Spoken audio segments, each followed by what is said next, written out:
Bismillahirrahmanirrahim. Assalamu alaikum. Dear viewers, welcome you all to the video lecture series. Viewers, हम लोग पढ़ रहे थे functions and limit calculus second year mathematics का chapter number 1। Last lecture में हम लोगों ने स्टडी किया फंक्शंस को और उससे रिलेटेड बेसिक डेफिनेशंस को। एक्सरसाइज 1.1 क्वेश्चन नंबर 1 हम लोगों ने लास्ट लेक्चर में सॉल्व किया था। क्वेश्चन नंबर 2 के चंद पार्ट सॉल्व किए थे, आगे फर्दर कंटिन्यू करेंगे क्वेश्चन नंबर 2 से। क्वेश्चन नंबर 2 की रिक्वायरमेंट है we need to find f of x plus h minus f of x dividing by h, जिसको हमने लास्ट लेक्चर में भी पढ़ा था, which is also known as difference quotient,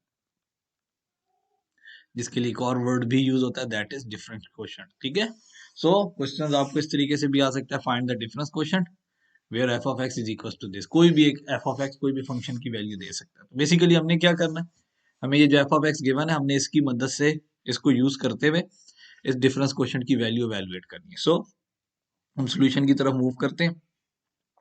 We are given with f of x which is equals to x cube plus 2x square and minus 1। We call it as equation number 1। इसको equation number 1 का नाम देते हैं। अब हमें इस difference quotient के लिए ना दो वैल्यूज चाहिए, एक f of x plus h चाहिए, एक f of x चाहिए। So for f of x plus h I am going to replace x by x plus h in 1। हम क्या करेंगे, इक्वेशन नंबर 1 में x को रिप्लेस कर देंगे f of x plus h से। सो लेफ्ट हैंड साइड पे भी और राइट हैंड साइड पे जहां जहां x आ रहा है उसको रिप्लेस कर दें x plus h से। So this is going to be like this, x plus h whole cube plus 2 times x plus h का होल स्क्वायर एंड माइनस 1। अब हम इसको सिंप्लीफाई करेंगे। पहले हमारे पास a plus B whole cube का फार्मूला अप्लाई होगा, यहाँ पे x plus h whole cube. So this is going to be x cube a cube plus b cube का मतलब हो जाएगा h cube plus 3a square b 3x square h plus 3a b square से मुराद h square. तो ये formula apply हो गया। ठीक है, a cube plus b cube, a से मुराद x, b से मुराद h, 3a स्क्वायर b तो 3x square h plus 3a b square 3x into h square plus 2 multiply x plus h का होल स्क्वायर। तो this is going to be x square plus 2xh plus h square and then minus 1। So this is going to be x cube plus h cube and plus 3x square multiply h plus 3x multiply h square plus अब ये 2 ना इन तीनों terms के साथ multiply हो जाएगा, x square के साथ भी मल्टीप्लाई होगा, इस 2xh के साथ भी मल्टीप्लाई होगा और यही 2 जाके इस h स्क्वायर के साथ भी मल्टीप्लाई हो जाएगा। So it is going to be 2x square plus 4xh plus 2h square and minus 1। So this is the value of f of x plus h। So हम इसको नेम दे देते हैं equation number 2 का। So हमारे पास f of x जो है वो equation number 1 में मौजूद है और f of x plus h हमारे पास 2 में मौजूद है, equation number 2। We need to find this difference quotient f of x plus h minus f of x dividing by h। So इसके अंदर वैल्यू सब्स्टिट्यूट कर देते हैं। So हमारे पास सब्स्टिट्यूशन के बाद इस डिफरेंस क्वोशिएंट में क्या बन जाएगा, f of x plus h minus f of x dividing by h। So गौर करें, हमारे पास ये एक फ्रैक्शन बन गई। ठीक है, quotient। okay, so f of x plus h, so first of all f of x plus h की वैल्यू पुट करते हैं, that is x cube plus h cube plus 3x square h plus 3x h square plus 2x square plus 4x h plus 2h square minus 1। so ये complete यहां से लेके यहां तक हमारे पास किसकी वैल्यू आ गई, f of x plus h की वैल्यू आ गई minus and then f of x। So अब माइनस आ रहा है, सो दैट इज हम क्या करते हैं, ब्रैकेट के अंदर f of x की वैल्यू पुट कर दें, विच is x cube plus 2x square minus 1 and divide it bye h, और इस पूरे को डिवाइड कर देंगे h से। नेक्स्ट हमने क्या करना है, ये नेगेटिव साइन ओपन करेंगे ब्रैकेट के साथ एंड देन सिंप्लीफाई करते हैं। सो देखें x cube plus h cube plus 3x square h plus 3x h square plus 2x square plus 4x h plus 2h square minus 1। Okay, so अब negative यहाँ open होगा bracket के साथ। So minus जब भी multiply होता है इसने क्या करना है, हर टर्म का साइन चेंज कर देना, पॉजिटिव को नेगेटिव और नेगेटिव को पॉजिटिव बना देना है। सो this is going two plus x cube था, तो ये माइनस एक्स क्यूब बन जाएगा, plus 2x square minus 2x square बन जाएगा एंड माइनस 1 प्लस 1 में कन्वर्ट हो जाएगा एंड डिवाइडेड बाय h, और इस पूरे को आप डिवाइड क्या कर रहा है h। अच्छा, अब एक चीज गौर करेंगे, न्यूमरेटर में हर वो टर्म जिसमें h मौजूद नहीं है, जैसे ये प्लस एक्स क्यूब, तो इसी का additive inverse minus x cube भी मौजूद है, तो प्लस एक्स क्यूब कैंसिल हो जाएगा, माइनस एक्स क्यूब। इसके अलावा हर वो टर्म जिसमें एच मौजूद नहीं था, जैसे कि ये -1, ये इस -1 का भी एडिटिव इनवर्स +1 मौजूद है। उसके अलावा +2x², इसका एडिटिव इनवर्स -2x² मौजूद है। मतलब हमारे पास हर वो टर्म बचेगी जिसमें h मौजूद है, that is h³ 3x(h²), 3x(h²), 4xh and +2h²। सो हम क्या कर सकते हैं, न्यूमिनेटर से हर वो टर्म जिसमें, क्योंकि हर टर्म में h मौजूद है, तो हम हर टर्म में से क्या करते हैं, h एक सिंगल कॉमन ले लेते हैं। So we are now left with h² plus 3x²। अब h था 3x² h कॉमन चला गया, ये खत्म हो जाएगा, then plus 3x and then 4x and last में हमारे पास 2h² था, so this is going to be +2h।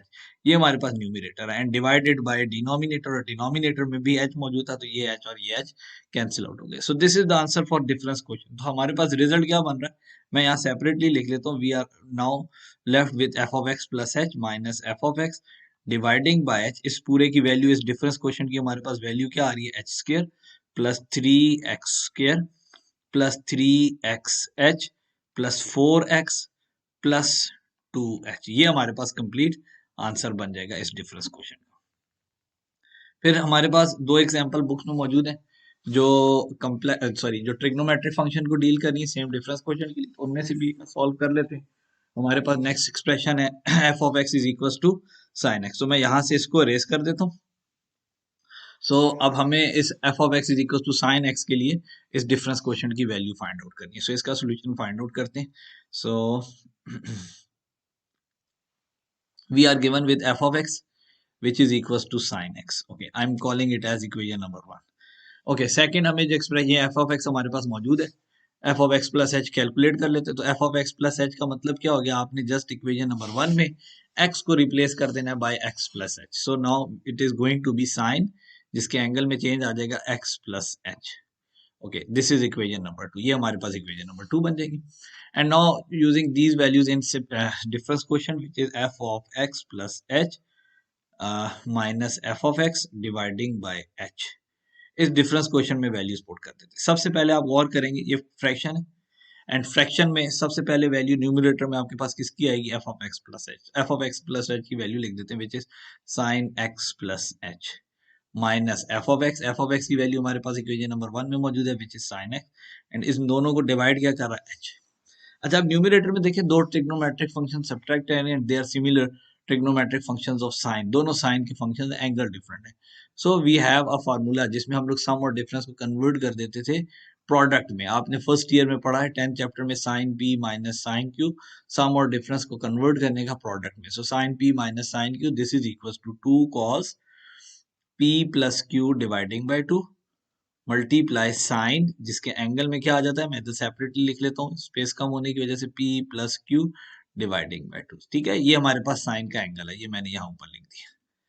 Okay, so ये इसके मुताबिक ये sine x plus h minus sine x, sine p minus sine q, जिसमें p से मुराद ये x प्लस एच है एंड q से मुराद हमारे पास ये वाला x है। ओके, सो इसमें वैल्यू सब्स्टिट्यूट कर देते हैं, ये 1 ओवर h हमारे पास सेपरेट लिख दिया। ओके, ये sine p minus sine q, this is equal to 2 cos p plus q, p से मुराद x plus h plus q, q से मुराद हमारे पास क्या है, second angle which is x, and divide it by 2 multiply sine, and then sine के angle में p minus q, so p angle है हमारे पास x plus h minus q, q से मुराद हमारे पास x है, एंड डिवाइड इट बाय 2, और इसको भी डिवाइड कर देंगे 2 से।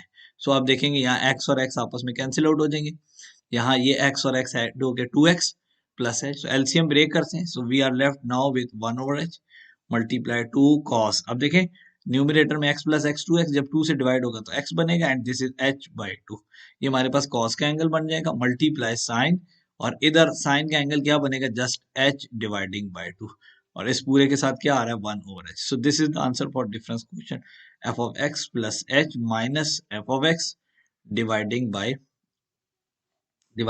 h। 1 मिनट, मैं इसको रेस करके दोबारा नीट करके लिख, so minus f(x) dividing by h, ये हमारे पास डिफरेंस क्वेश्चन का आंसर है।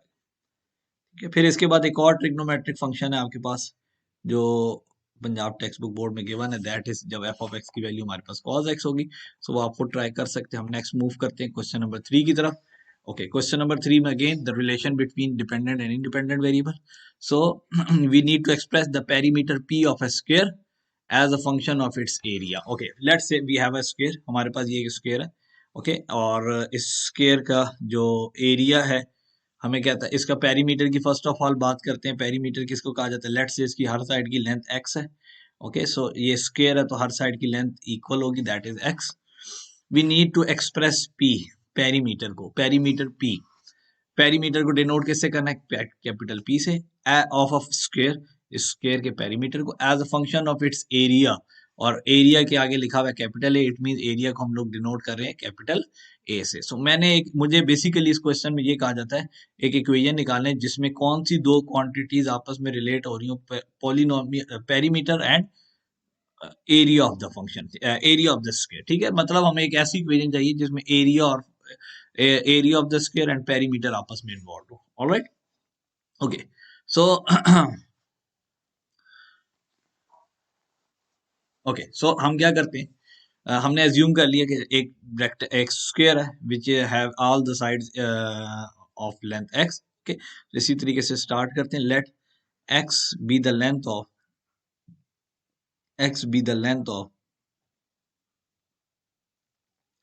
Each side of square.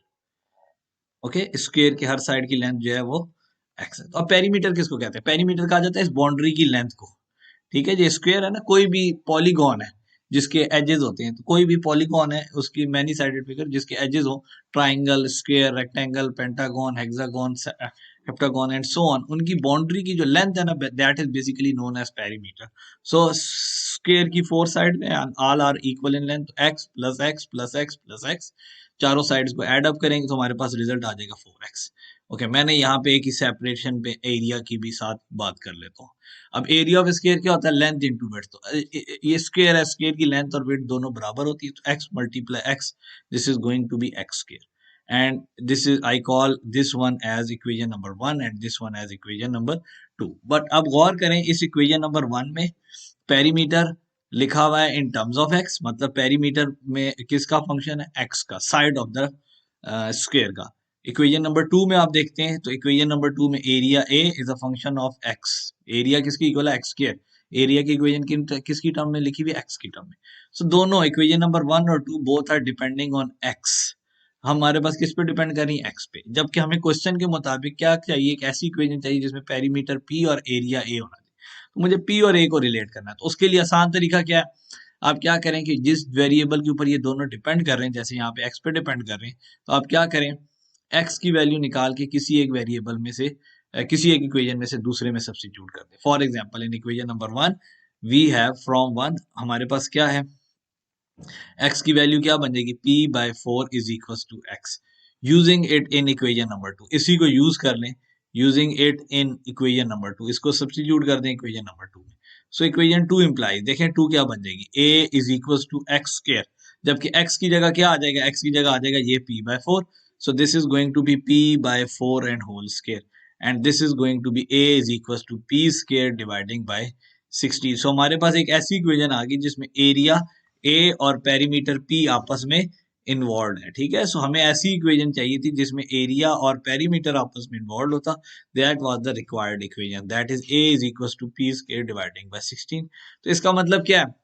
आपको कभी भी किसी एक स्क्वायर का पेरीमीटर मालूम है, आप इस इक्वेशन में पुट करके एरिया डायरेक्टली कैलकुलेट कर सकते हैं। ठीक है, आपको साइड की वैल्यू निकालने की जरूरत नहीं है। सिमिलरली आप इधर से एक इक्वेशन यू भी बना सकते हैं, ये 16 इधर क्रॉस मल्टीप्लाई हो जाएगा, 16a is equal to p square, and मैं अगर स्क्वायर रूट ले लेता हूं तो p is equal to 4 under root a।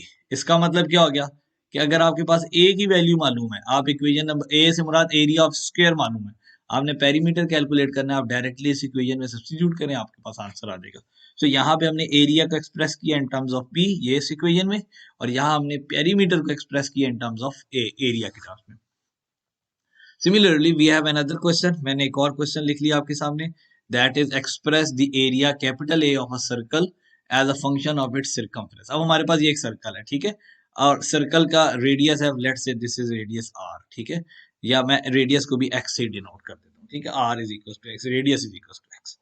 Circumference क्या होता है, आप सर्कल की बाउंड्री को हम लोग सर्कमफ्रेंस कह रहे होते हैं, ठीक है, जैसे पॉलीगॉन की बाउंड्रीज को हम लोग पेरीमीटर कहते हैं, तो इसकी बाउंड्री की लेंथ को सर्कमफ्रेंस कहते हैं। कहता है area A of a circle, area of circle को रिप्रेजेंट करें इन टर्म्स ऑफ सर्कमफ्रेंस। मतलब मुझे एक ऐसी इक्वेशन चाहिए जिसमें कौन से दो वेरिएबल्स आपस में रिलेट हो रहे हो, एरिया का कैपिटल ए और सर्कमफ्रेंस का कैपिटल सी, ठीक है। सो फर्स्ट ऑफ ऑल हम स्टार्ट करते हैं इस क्वेश्चन को। I am going to assume the radius of the circle as x. तो सोल्यूशन हम यूं कह देते हैं, let x be the radius of circle, x जो है वो रेडियस है सर्कल का, ठीक है, ये आ गया हमारे पास। ऑल राइट, सो नेक्स्ट हमारे पास क्या होगा, okay, so area of circle को कैसे डिनोट करते हैं, A is equal to pi r square, radius के स्क्वायर। सो यहाँ आर की जगह क्या आ रहा है, एक्स, तो पाई एक्स स्क्वायर। सिमिलरली मैं इसी के कॉरेस्पॉन्डिंग सर्कमफ्रेंस की भी बात करता हूँ। सर्कमफ्रेंस क्या होता है, 2 पाई इंटू रेडियस, जबकि रेडियस की वैल्यू क्या है, एक्स। अब हमारे पास ये दो इक्वेशन है, इक्वेशन नंबर 1 जिसमें एरिया गिवन है, इक्वेशन नंबर 2 जिसमें हमारे पास सर्कमफ्रेंस मौजूद है। So area depending on x, circumference is depending on x. Area और circumference both are depending on x. हमें क्या चाहिए, एक ऐसी इक्वेशन जिसमें एरिया और सर्कमफ्रेंस आपस में रिलेट हो रहे। सो करना क्या पड़ेगा आपको, आपको x को एलिमिनेट करना है इन दो इक्वेशंस को सॉल्व करके। अब पहली इक्वेशन में x का स्क्वायर है, दूसरी इक्वेशन में x की पावर 1 है। सो बेटर क्या है, आप x की पावर 2 से सॉल्व करें। सो फ्रॉम इक्वेशन नंबर 2 हम इक्वेशन नंबर 2 से सॉल्व करते हैं। From equation number 2 c dividing by 2 pi this is equal to x, ये किसके इक्वल है, x के इक्वल है। अब x is equal to c by 2 pi, इसको पुट कर दें in equation number 1, put it in equation number 1, इसको पुट कर दें इक्वेशन नंबर 1 में। सो इक्वेशन नंबर 1 में पुट करेंगे तो वहां से x एलिमिनेट हो जाएगा और इक्वेशन हमारे पास एरिया क्या कैपिटल A और सर्कमफ्रेंस का कैपिटल C की फॉर्म में आ जाएगी। पाई इंटू एक्स स्क्वायर है, तो x की जगह लिखेंगे c dividing by 2 pi and whole square. So this is going to be a is equals to pi multiply c square dividing by 4 pi का square, and ये पाई और ये पाई आपस में कैंसिल आउट हो जाएंगे। सो हमारे पास एक इक्वेशन आ जाएगी, that is capital A is equal to c square dividing by 4 pi, ठीक है। सो इस इक्वेशन से क्या होगा, अगर आपके पास सर्कमफ्रेंस ऑफ द सर्कल की वैल्यू मालूम है, आप डायरेक्टली क्या कैलकुलेट कर सकते हैं, एरिया फाइंड आउट कर सकते हैं, ठीक है। सिमिलरली अगर मैं यहाँ पे क्रॉस मल्टीप्लीकेशन करता हूँ, सो 4 पाई a is equals to c square, and if I am taking the square root I get square root 4 2 के इक्वल हो जाता है, एंड पाई a, ये अगर हम लोग इस तरीके से इक्वेशन लिख देते हैं 2 under root pi a this is equal to c। So हम इस इक्वेशन की मदद से अगर मुझे एरिया की वैल्यू मालूम है किसी भी सर्कल के, तो मैं डायरेक्टली इस इक्वेशन में पुट कर सर्कमफ्रेंस फाइंड आउट कर सकता हूँ। So these are this is the equation जिसमें हमने एरिया को एक्सप्रेस किया in terms of C, this is the equation जिसमें हमने सी को सर्कमफ्रेंस को एक्सप्रेस किया in terms of A. So last question की तरफ मूव करते हैं। इसी क्वेश्चन से मिलता जुलता है हमारे पास, हमें कहता है express the volume v, capital V of a cube. अब क्यूब किसको कहते हैं, एक स्क्वायर है, 3 डायमेंशनल स्क्वायर, जैसे कि जिसकी हर साइड की लेंथ जो है वो बराबर होगी, बट वो होगा किस शेप में, 3 डायमेंशन में चला जाएगा, ठीक है, जिसकी लेंथ विड्थ हाइट तीनों की तीनों आपके पास क्या आ रही हो, सेम आ रही हो, this is known as cube. इसको क्या कहा जाता है, क्यूब कहा जाता है। बिल्कुल वैसे जैसे आप लोग लूडो खेलते हैं, लूडो का जो डाइस है, लूडो का जो दाना है, वो क्यूबिक शेप है, ठीक है, बड़ी अच्छी एग्जांपल है क्यूब की। So we need to express the volume v of a cube, हमने v के cube volume of a cube को एक्सप्रेस करना है in terms of area, area की इक्वेशन में लिखना है। मतलब एक ऐसी इक्वेशन चाहिए जिसमें वेरिएबल v आ रहा हो और वेरिएबल a आ रहा हो, ठीक है। सो फर्स्ट ऑफ ऑल हमने ये कह दिया, एज्यूम कर लेते हैं, let x be the length of each side of the cube, let x be the length of each side of cube, cube के हर साइड की लेंथ जो है वो हमारे पास x है, ठीक है, हमने ये कह दिया। सो वॉल्यूम किससे इक्वल होता है, volume v is equal to length into width into height, x multiply x, this is going to be x cube. इसी के कॉरेस्पॉन्डिंग एरिया ऑफ बेस। अच्छा, बेस से क्या मुराद है, ये हमारे पास ये रीजन, ये जो इसका फ्लोर बन रहा है बेसिकली, ठीक है, ये जिसको हम लोग ये हाईलाइट करें, दिस इज द बेस। अब ये गौर करें, इस बेस की हमारे पास लेंथ भी x है और विड्थ भी x है, तो this is a square basically. So area of base से मुराद एरिया ऑफ स्क्वायर हो जाएगा, और एरिया स्क्वायर किसकी इक्वल होता है, length into width, that is x multiply x square. So हमारे पास ये दो इक्वेशंस बन गई, equation number 1 v is equal to x cube, equation number 2 a is equal to x square. Equation number 1 में देखेंगे तो volume is depending on x, equation number 2 में देखेंगे तो area is depending on x. So हमें क्या करना चाहिए, हमें करना क्या है, एक ऐसी इक्वेशन चाहिए जिसमें वॉल्यूम और एरिया आपस में रिलेट कर रहे हो। सो दैट इज व्हाई हम क्या करते हैं, किसी एक इक्वेशन में से एक्स की वैल्यू निकाल लेते हैं। इक्वेशन नंबर 2 में एक्स स्क्वायर है, जबकि 1 में एक्स क्यूब है। सो मैं इक्वेशन नंबर 2 को सॉल्व करता हूँ from equation number 2 and I am going to find the value of x. So we have a is equals to x square. If I take square root over it, square root a is equals to x. तो ये हमारे पास x की value आ गई। ठीक है, अब इसको दूसरी इक्वेशन में पुट कर दें। इक्वेशन नंबर 2 को सॉल्व किया तो x की वैल्यू अंडर रूट ए आई। दूसरी इक्वेशन मतलब equation number 1 which is v is equals to x cube, इसमें पुट कर देते हैं। Using in equation number 1, now equation number 1 is going to be v is equals to x cube. x की जगह आएगा under root A and whole cube. Under root का मतलब है पावर 1/2 एंड साथ क्यूब आ गया। So that is going to be v is equals to a raised to the power 3/2. So this is the equation in which v is expressed in terms of area A, base area A. Okay, so इसका मतलब क्या है कि अगर हमारे पास एक cubic shape कोई भी 3 डायमेंशनल फिगर है, हमें उसकी किसी एक साइड की बेस का या वॉल का किसी का भी एरिया मालूम है, तो by using this equation v is equal to a raise to power 3/2, अगर हम उसका रेज टू पावर 3/2 ले लेंगे, we are going to get the volume. Volume means capacity of that shape. So student, आज के लेक्चर में इधर तक ही था। सो इंशाल्लाह फिर नेक्स्ट लेक्चर में मिलेंगे और उसमें मजीद क्वेश्चंस इसी एक्सरसाइज के हम कवर करेंगे इंशाल्लाह। सो तब तक के लिए अल्लाह हाफिज, थैंक यू।